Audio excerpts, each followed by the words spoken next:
let me just, without more ado, introduce Sir Christopher Greenwood. We're delighted, Sir Christopher, that you're here. GBE CMG KC. Not a bad set of initials. And it bespeaks, of course, of an immensely distinguished career. Christopher is going to be lecturing on public international law, a threat or a blessing. We're not going to take a vote on that afterwards, don't worry. But I think Pamela would have approved of that. It's a very timely opportunity to hear from one of our foremost public international lawyers at a time when the very concept is very much topical and in the news in all manner of ways, as some of us will attest to. But Christopher's career, of course, is well distinguished, but let's just recite it for the record. Elected a judge of the International Court of Justice from 2009 to 2018, a member of the panel of arbitrators for the Law of the Sea Treaty, the International Centre for Settlement of Investment Disputes, and the United Kingdom National Group Permanent Court of Arbitration. He's also a judge of the Iran-United States Claims Tribunal. And of course, now Master of Magdalen College, Cambridge. He was Professor of International Law at the London School of Economics. Got to give a plug for my old alma mater. As a barrister, his court appearances included the Pinochet case in the Lords, cases about the Lockerbie bombing, the Kosovo conflict in the International Court of Justice, and numerous cases before the European Court of Human Rights, Court of Justice of the EU, and the English courts. And he is, as all the best people are, a bench from Middle Temple. So, Christopher, welcome. Delighted to have you here. A great honour. Over to you.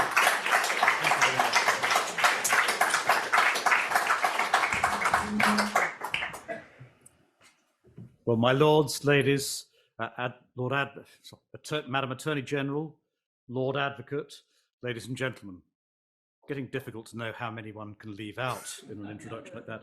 So, Bob, thank you very much for that kind introduction. It's a great pleasure and honour to be invited here to give the Pamela Thomas Lecture this evening.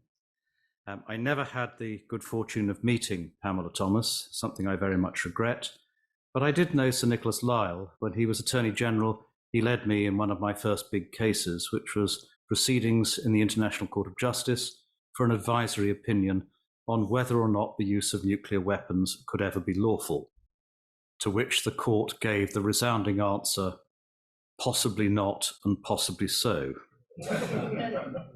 It's also an opportunity for me to pay a small tribute to my late, now long late, grandfather, who was the Conservative agent for the constituency of Wellingborough for some 40 years, at a time when it was a very strongly Labour-leaning seat, and he only succeeded in getting his candidate in 1931, which is not surprising, 1935 by the skin of his teeth, and 1959 by an even closer skin of the teeth. He would, I suspect, be turning in his grave at what's happening in Wellingborough at the moment. But be that as it may. Now, I've picked in the end as my topic for tonight, public international law, threat or blessing. I had originally thought of, can international law make a difference? But the evening after I'd thought of that, I was watching a replay on BritBox of that wonderful series, Yes, Prime Minister, which was more, of course, no relation at all to what actually happens in British politics. And it was the episode about the appointment of a bishop, I think. But at one point in that, the private secretary has made an unfortunate comment to a journalist. And when the Prime Minister asks him, well, why did you say that? So, well, he asked me the question. Oh, really, Bernard? Just because a journalist asks you a question doesn't mean to say you have to answer it. Well, what do you do, Prime Minister? You say, I don't think that's the real question. The real question is, and then you give them the statement you wanted to give them. And I remember watching that programme in 1985, I think it was, and then the next morning listening to Radio 4's Today programme, where Brian Redhead was interviewing Margaret Thatcher. And at one point, Margaret Thatcher said, I don't think that's the real question, Bernard. Brian, rather. I think the real question is, she must have been watching the programme the previous evening. Can international law make a difference? Perhaps the real question is, should international law make a difference? But anyway, threat or blessing gives me the opportunity to look at both sides of that. There's certainly plenty in the press today which suggests that international law is a threat to this country, to the West in general, to civilized values. Laws we had no hand in making, which are useless at the times when it really matters, enforced by foreign judges, preventing Parliament from adopting common sense solutions. That's the way international law is often presented in the press, or at least in certain sections of the press. Now, I've spent the last 45 years as an international lawyer. I've taught the subject at university, both at Cambridge and at the LSE, and I was glad to get a plug for the LSE in this evening. I practiced it as a barrister, mostly appearing for the government of this country, both internationally and in cases in the judicial review cases in the English courts. I think the nicest compliment I've ever been paid was by somebody who was a cause lawyer attacking the government at the time, who said she was always glad when she saw me in court because she knew they'd got the government rattled. They wouldn't pay my fees otherwise. Sadly, she had misunderstood how government fee rates were set. And then I was a judge at the International Court of Justice for 9 years, and I'm so grateful, Sir Bob, that you passed over discreetly the fact that I lost my seat when I stood for re-election in 2018. My departure was not entirely voluntary.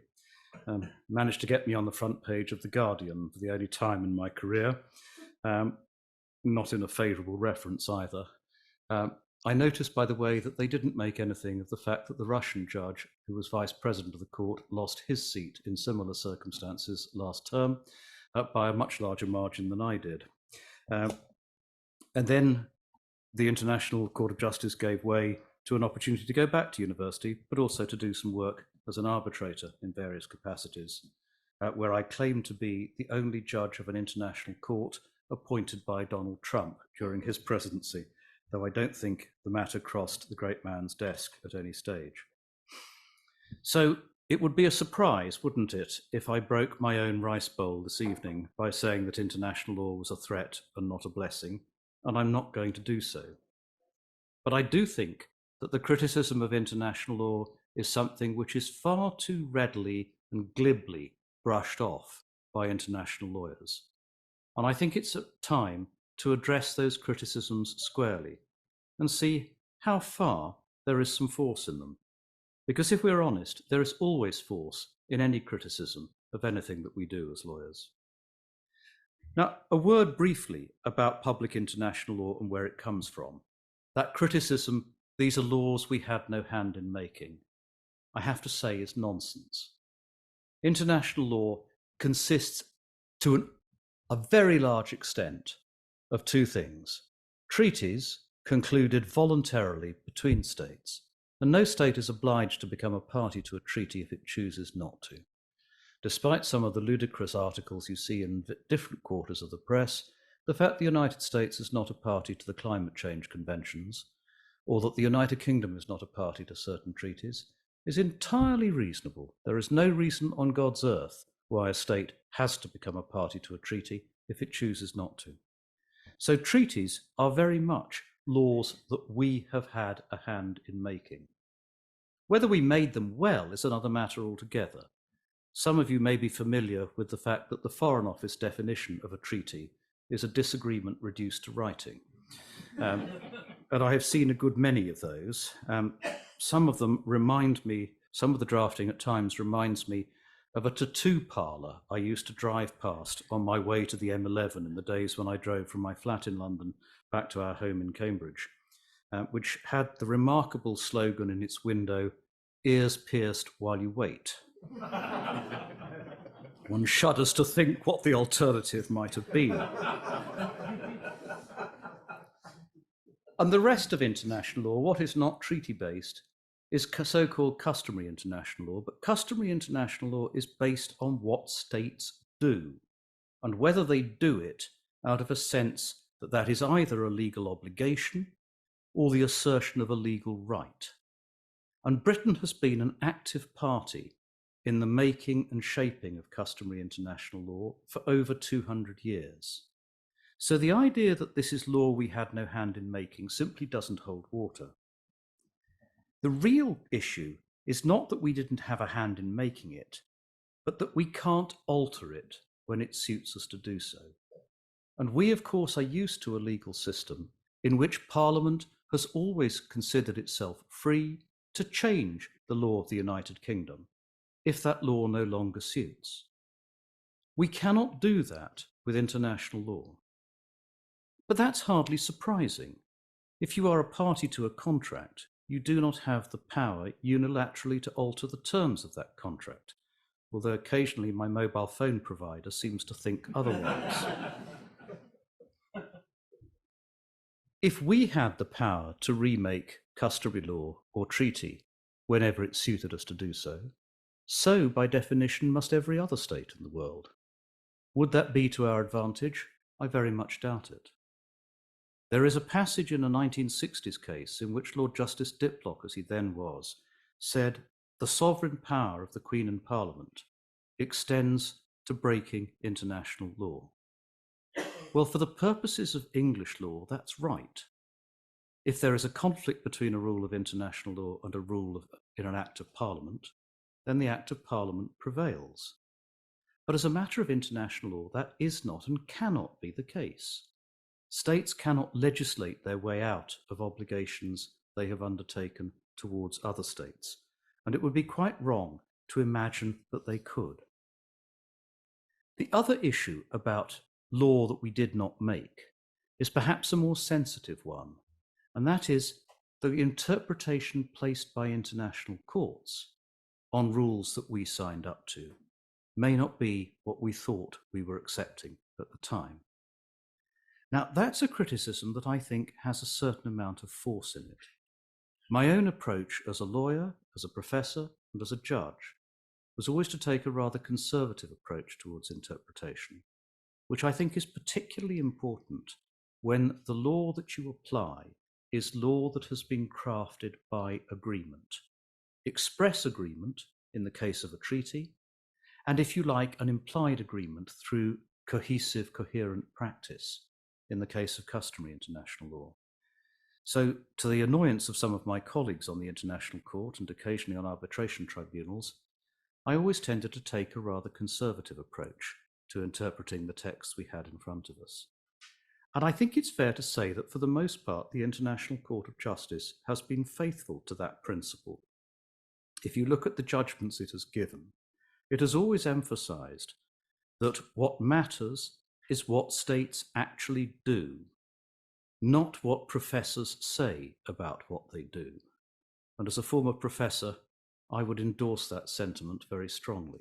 It's easy to write an article in the Law Review which pleases your contemporaries and your colleagues. It's a great deal more difficult to take the decisions which governments have to take. But if you look at a lot of the decisions that are supposedly controversial, they don't in fact change life very much, or in a very surprising way. That the various human rights tribunals have interpreted a prohibition on torture as including a prohibition on handing somebody over to be tortured by someone else is hardly groundbreaking. How that is applied is the issue. How you interpret and apply the principle in cases where there is a question mark about how someone is to be treated in another state, rather than a near certainty, or a high likelihood, or just a possibility. That's where the real difficulty lies. It's also worth keeping in mind that many of the decisions of what is probably the least popular of the international courts in this country, the European Court of Human Rights, many of those decisions have done enormous good in this country. When I first qualified as a barrister, it was possible for somebody to be sectioned under mental health legislation and then basically shut away for the rest of their life without any recourse whatever to any form of scrutiny by a court or a tribunal. It was possible for, in the case of one man in my own part of the world, Cambridge, he had been in Rampton, the local medical detention centre, for 35 years after having been caught and convicted of stealing a bicycle. if you put everyone in prison for 35 years in Cambridge who'd stolen a bicycle, the prisons would be so full, you wouldn't have room for the rapists, the murderers, and the terrorists. It was a ridiculous system, but it was one of those rules that wasn't terribly interesting to people in Britain, and therefore it had escaped our attention. Or the right of prisoners to correspond with their lawyers without the prison governor censoring what they wrote. Something we would take for granted today, but was bitterly opposed at the time, although I later discovered, I say bitterly opposed, I later discovered from the memoirs of a foreign secretary that although Britain had opposed that particular argument at the European Court of Human Rights, they were very glad in government when it was adopted, because it was a way of getting what the government wanted without a strike from the Prison Officers Association, one of the more recalcitrant of trade unions. So I think if we look on the whole at the interpretation of international law by the different courts and tribunals that apply it, it's not actually got a bad record. It's certainly produced more blessings than it has threats. I'll come to one of the more difficult ones, which is interim measures, particularly by the European Court of Human Rights, in a moment. And then there's the criticism that it's useless when it matters. And that's a criticism which it's well worth international lawyers facing up to and not just dismissing out of hand. Look at what is happening in Ukraine. Look at what is happening in Gaza and Israel. And let me add to that, as I get a large number of letters and emails I curse email sometimes, at college about what was the college's position on those two crises. I haven't had any about the civil war in Syria, the fighting in Sudan, what's happening to the Rohingya minority in Burma.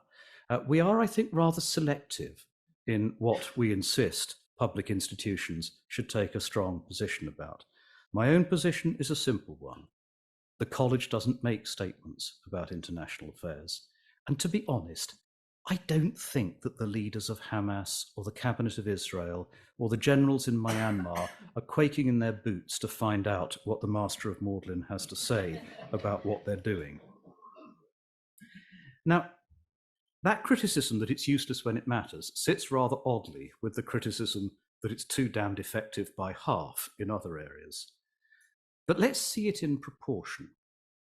International law has got an enormous number of things to its credit.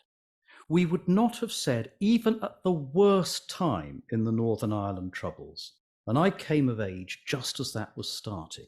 I can remember watching with horror Northern Ireland disintegrate into a form of anarchy in many respects. And yet nobody would have suggested that Northern Irish law had become completely ineffectual. People married and divorced under it. Contracts were enforced under it. Road accidents were tried under it. Medical negligence cases were tried under it. Land was conveyed under it.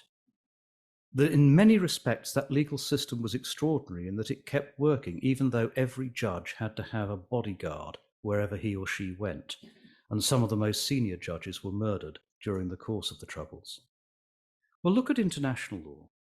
The law on diplomatic relations, probably the oldest area of international law, you can trace back to the laws of the Greeks and the Romans, the Medes and the Persians, works extraordinarily well, with the striking exception of the hostage-taking in Tehran in 1979 to 1981. Most states have applied almost all of the rules of the Vienna Convention on Diplomatic Relations all of the time, despite enormous pressure domestically not to do so in the cases that happened to attract interest. And in every country, there is always a lobby that will want to say, of course this diplomat should not escape justice just because they've got diplomatic immunity and were drunk at the time they were driving. When it's one of our own diplomats who is arrested for something in another country, we tend to feel slightly differently about it. And people don't always put two and two together, that these are two sides of the same coin. Or the law on air services.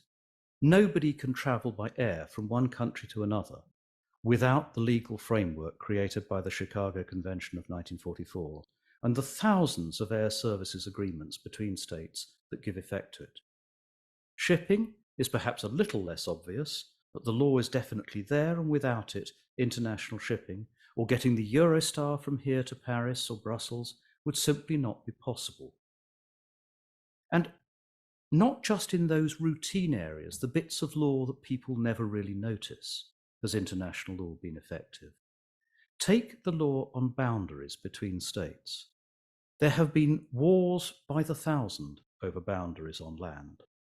Yet I took part in several cases as an international lawyer and as a judge in which boundary disputes that had flared up into violence were resolved peacefully by a decision of an international court or an international arbitration tribunal.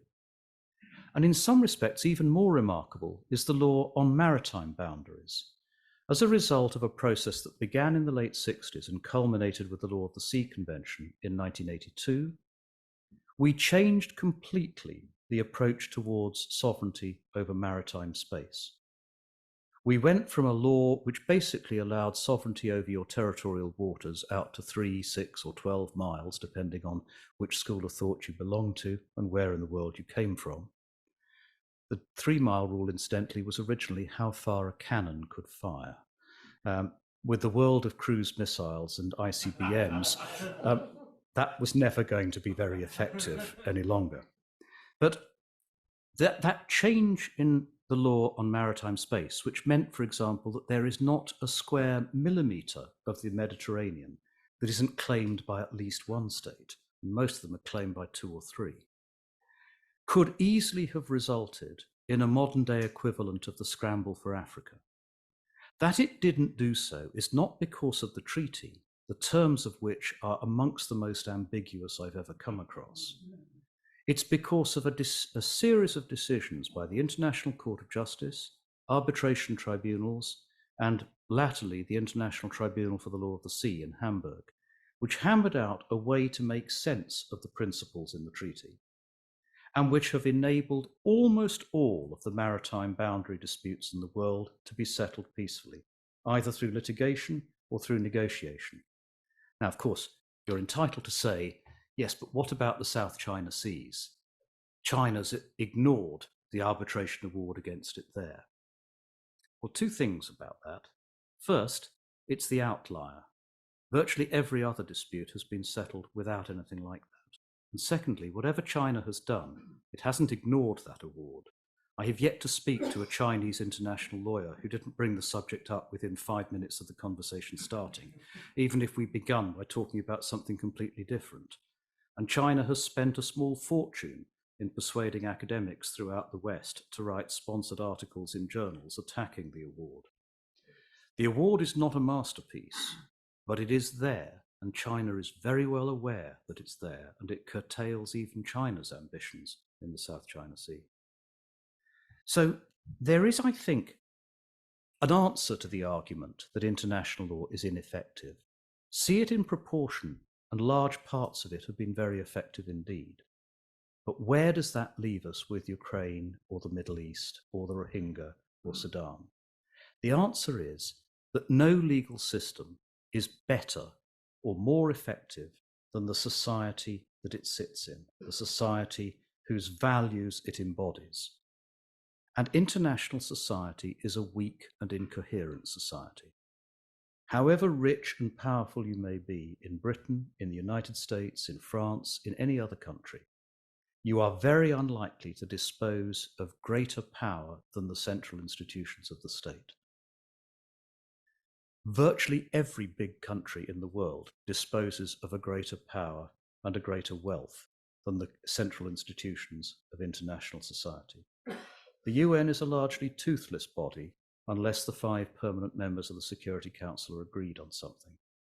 There was a brief period when they could agree during the 1990s, and the first Iraq War is an example of the effectiveness that could be brought to bear then.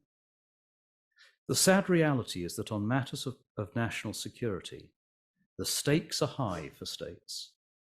The power of compulsion against them is weak. That's a criticism not just of international law, but a criticism of all of us, of the society that we are part of. But even there, it's worth noticing that the world hasn't completely given up on international law and international values. Let me give you two examples that are dear to me. First of all, the law on whether it's legitimate to go to war at all, the law that regulates using force. If you like Latin, the jus ad bellum, which I remember being told in the Pinochet case, we weren't allowed to use Latin any longer. And Lord Lloyd Jones, now in the Supreme Court, who was there as amicus curiae, said, "I know that, my lord, and I'm very worried because I'm not sure where it leaves me as amicus curiae." Definitely the best line of the case. I have to say, I've always regretted not having had the courage to cite to the House of Lords one of my favourite little-known cases, United States ex-rel Gerald Mayo against Satan and his staff on Earth, in which a US district judge decided that Satan, as Prince of Darkness, was a foreign sovereign entitled to immunity from the jurisdiction of the United States courts. I think the judge had had a lot to put up with from a litigant in person during the course of that hearing.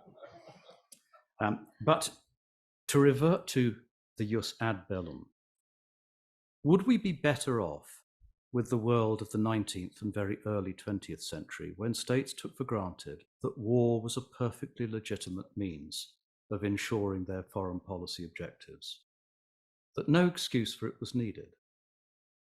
Abe Chase, who was the legal advisor to the State Department at the time of the Cuban Missile Crisis, wrote a very incisive article in which he said, "This area of law works like a speed limit. People always exceed the speed limit. But if the speed limit is 70, they tend to drive at 80 or 90 rather than 100. It has a restraining influence, even if it is nowhere near fully effective." That, I think, is under serious challenge today. But the very fact that it is being challenged shows that the states in question know that there is something to rub against. And it is for all of us to ensure that the rub is a very hard one indeed, and one which they feel. The second is the law that applies once a war has started, humanitarian law, or if you prefer, the laws of war, the jus in bello. Now, that's designed to introduce a basic level of humanity into any fighting, however horrific. You only have to look at what has been happening in the Middle East and in Ukraine to realize how often those rules are disregarded. But again, the disregard for them is widely criticized and sanctioned, and that can only be a good thing. And even in the most vicious of conflicts, they still have a certain restraining effect. In the Iran-Iraq War, which was one of the most vicious conventional conflicts of my lifetime, the International Committee of the Red Cross, enforcing the Prisoners of War Convention, still managed to exchange over 1 million messages between prisoners of war and their families. And it is very clear from looking at the figures that your chances of survival as a prisoner of war were vastly enhanced once you'd got your name on an ICRC list.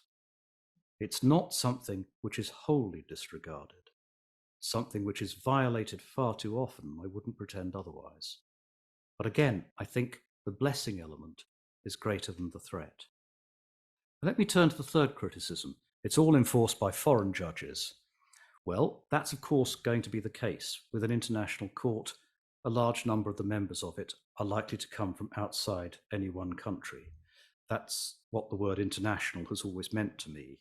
So the International Court of Justice, the European Court of Human Rights, the UN Human Rights Committee, the European Court of Justice will always have a majority of judges who are not from this country.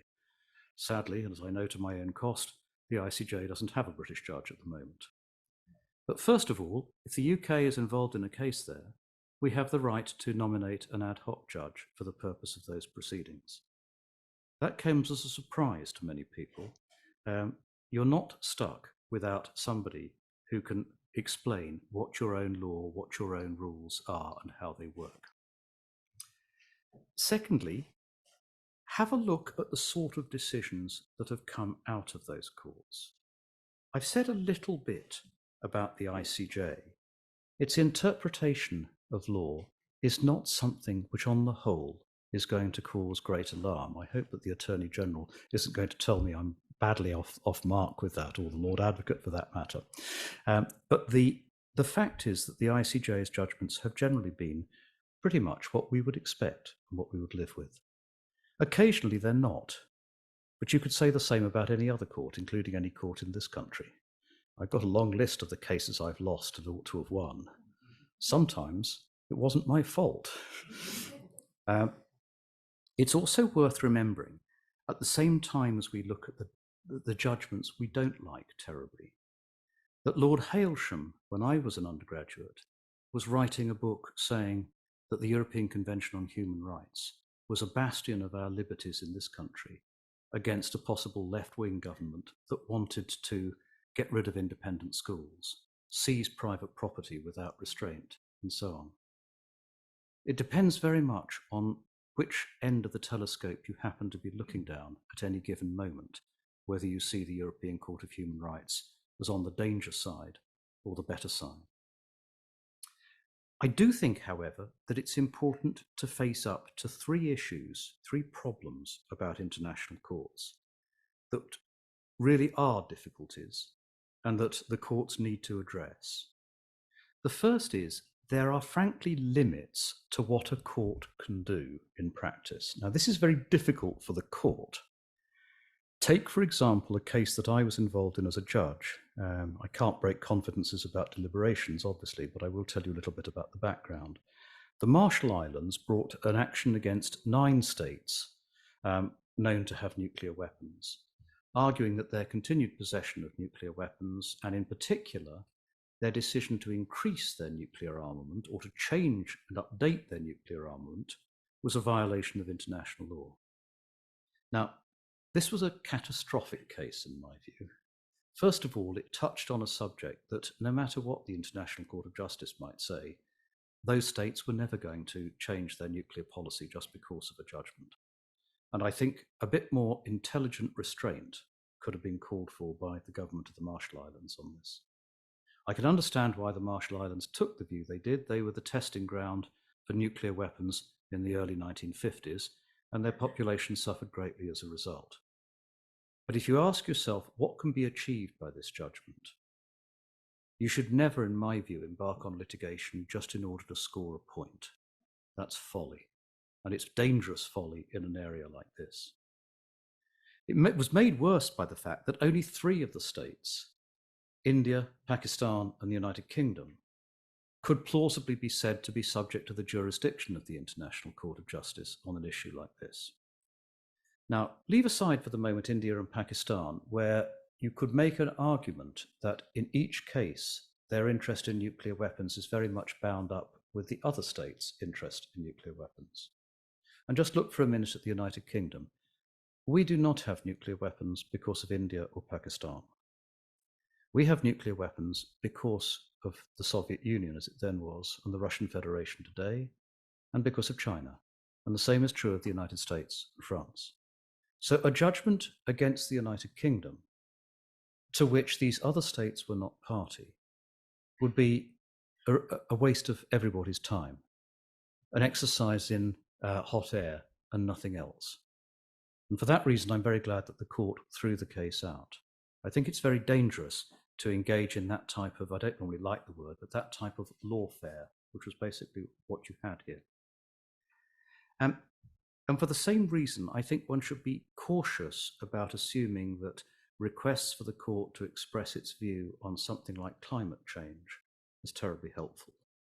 Climate change is somewhat different because what's being sought there is an advisory opinion of the court, not a contentious judgment. And it may be that the court will sharpen up the ideas about what the various treaties actually mean. But I think it would be extremely dangerous to read too much into what is possible in circumstances like that. So that's the first problem. It's very difficult for a court to deal with because the ICJ has rightly taken the view that just because an issue has a political dimension doesn't mean it can't deal with the legal dimension. If it accepted the contrary proposition, it would hardly give any judgments at all, because the nature of international legal issues that go to the court is that they usually have a political dimension as well. It's therefore very hard for the court to say, we can't deal with this case. But I think it would be right to say we cannot deal with it if what is going on involves other states that are not here, and you cannot separate the obligations of one from the other.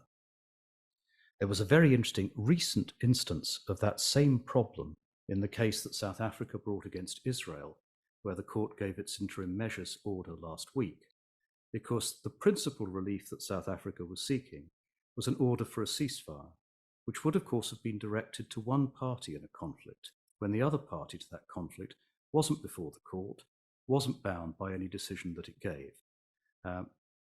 I cannot see myself how a ceasefire could possibly have been decreed in that case, and the court didn't do so. And it's interesting that it rejected that part of South Africa's case by an enormous majority. Then the second issue which I think international courts need to address is the length of time that they take. When I became reader of the Middle Temple, and by the way, it's lovely to be here in the Inner Temple in this fabulous lecture room. It's wonderful to see what resources and the Luftwaffe can do together for the facilities that an Inner Court has got. We were perhaps luckier with the Luftwaffe in Middle Temple and less fortunate with the resources, but be that as it may. When I became reader of Middle Temple, I took as my motto for my coat of arms, Justitia nescit fines, which I thought was rather clever. Justice knows no boundaries, no limits. My closest friend, who was a Court of Appeal judge, who was my best man many years ago, said, yes, certainly doesn't know any time limits, does it? And it's true that the process of international justice is exceedingly slow. And if any of you here is waiting for an arbitration award from me, I apologize for that. Sometimes that is more a reflection of what the parties want than anything else. The different cases against Serbia and Montenegro over genocide allegedly committed in the war in Yugoslavia took forever because neither state was keen to push them forward. They were rather hoping, I think, for a political settlement in the meantime. And it was right that the court should reflect that desire. But the delay is a serious problem. It's worth looking at what it comes from. In the case of the European Court of Human Rights, it's because they simply do not have the resources to deal with what is currently a load of 70,000 cases awaiting judgment. And if we want them to be swifter, we are going to have to pay more and provide those resources. But delay is a serious issue, and I'm not quite sure how we can best address it in the different tribunals. And the third is interim measures. I think on the whole, all of the international courts have a good record about proper due process when they are giving judgments on the merits. They are scrupulous, they are careful in what they do, and in the hearing that they give to both parties. Provisional measures can be a different matter. Now, anyone who practices in an English court knows that an interlocutory injunction, particularly one obtained ex parte, can be a rather dangerous weapon. It's very easy to sit back and say, yes, well, it's only interlocutory. It'll only bind until the case is decided on the merits, but that may be several years away, even further in an international court. Now, the International Court of Justice approach to interim measures of protection is, first of all, that they are legally binding, a decision which surprised some because the English text of the Statute of the International Court doesn't quite fit that. The French text does, however, and you have to look at both texts together. And the court decided in a death penalty case, appropriately enough, that the measure in question was binding.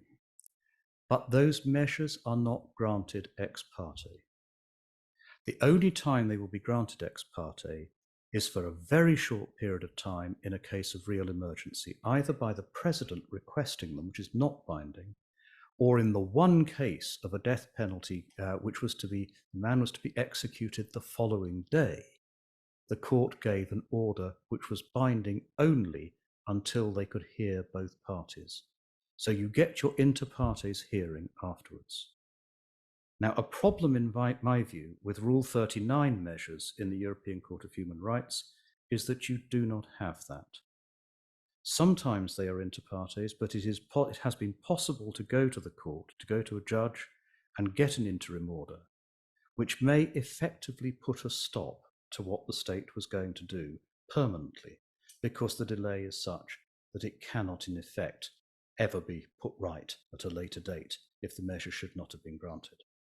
Now, the court has done a lot to tighten up on Rule 39.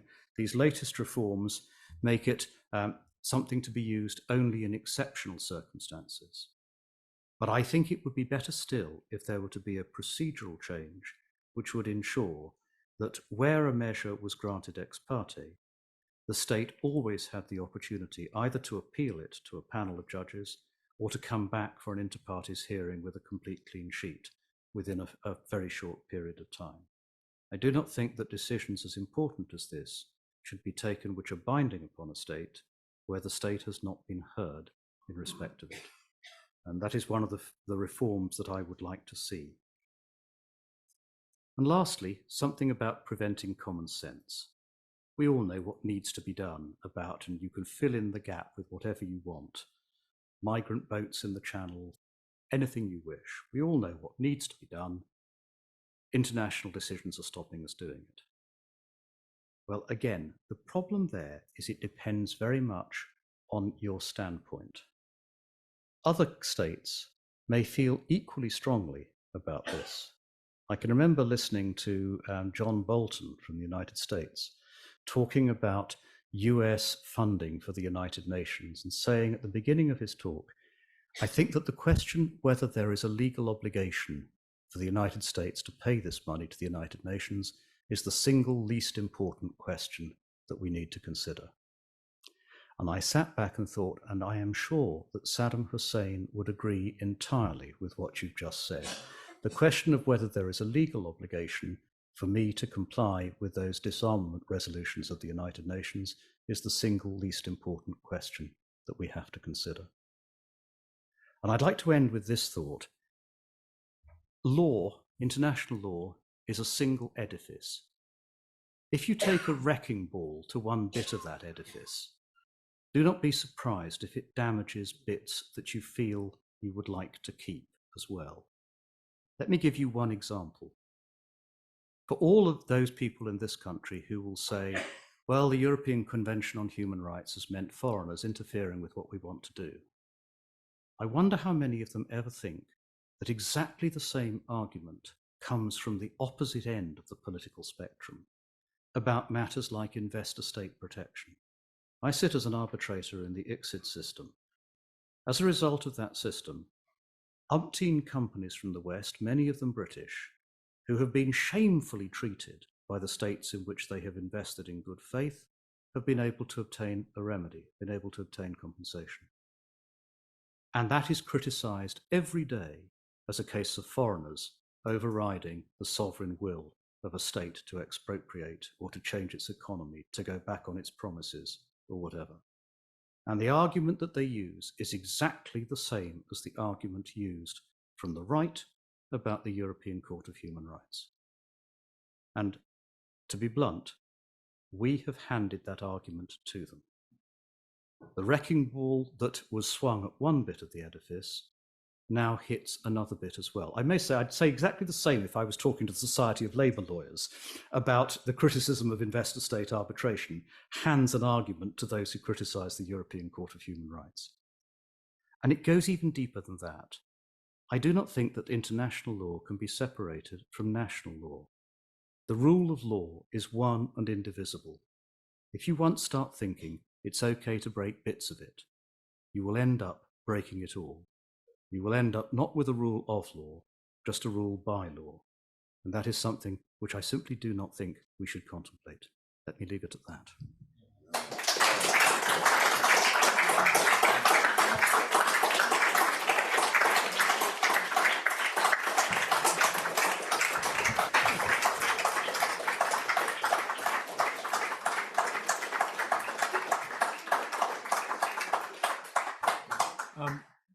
We've heard a wonderful lecture delivered with quiet authority and panache that you'd expect from a former president of the Cambridge Union, professor of the London School of Economics, and judge of the ICJ, as well as King's Counsel. It was a tour de force, I think we'll all agree, and it was very helpful to be reminded of the place of international law to remind us that Britain has been active in making international law for 200 years, and to remind us that if you have the power to make a treaty, and once you have made a treaty, it won't be any good if anyone can just come along and say, let's change it and depart from it. That isn't how things work, and to remind us that these are international contracts which govern civilized behavior. I was interested to hear that he believes that we should have a conservative approach to interpretation. And to be reminded, I think it was helpful, of good decisions of the European Court of Human Rights. For example, the ending of the rule about prisoners' correspondence with our lawyers. At that time, case of Goldman, is it? Gold something. I shared a room as a very junior barrister with Harry Wolff, who had to argue that. Interesting that actually the Secretary of State, presumably the Home Office, thought that was rather a beneficial decision, even if he had had to argue against it because the prison governors and prison officers felt so strongly. It was very good for us, I think, also to be reminded of all those conventions which govern everyday commerce and international life. The Vienna Conventions to ensure diplomatic community, the Chicago Convention for Air Services, the rulings on international maritime boundaries. These are all things which we just take for granted, but have perhaps forgotten, and we pick on individual bits which don't suit us at the time. And what about dangerous challenges to the principles governing justification for war? At the present time, with the Chief of the General Staff, I think it is, calling for our army to be increased, we should be all too worried, or at least thoughtful, about where we might be going. And we need countries, actually, to stand by those principles. As for enforcement by foreign judges, he says, and I have no reason to doubt him, that the ICJ's judgments are usually what we'd expect. And it was interesting to be reminded that Hailsham saw Lord Hailsham saw the European Court of Human Rights as a bastion against, one might call, majority governments seeking to impose their will and confiscate assets or otherwise abuse their power. We have to remember that, particularly with some of the legislation which might yet come before Parliament. Finally, we heard about interim measures. The crucial difference between the ICJ and the European Court of Human Rights, that you get the opportunity to be heard at the what we would call the return date. Ex parte order made, you get back the next day or the next week or whenever, but you have a proper chance to argue it before you get locked in, instead of having to wait perhaps 2 years, and it may then be too late, as we saw with the flight to Rwanda. So I agree, we shouldn't try and take a wrecking ball to part. Hold on to nurse for fear of worse. Gosh, what a tremendous evening this has been. Thank you very much, Christopher.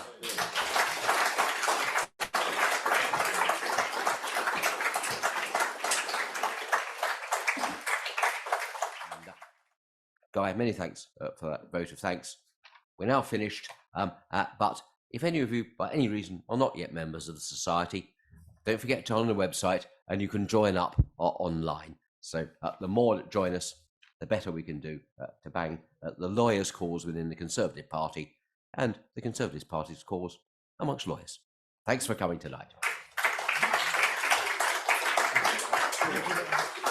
Really. Thank you.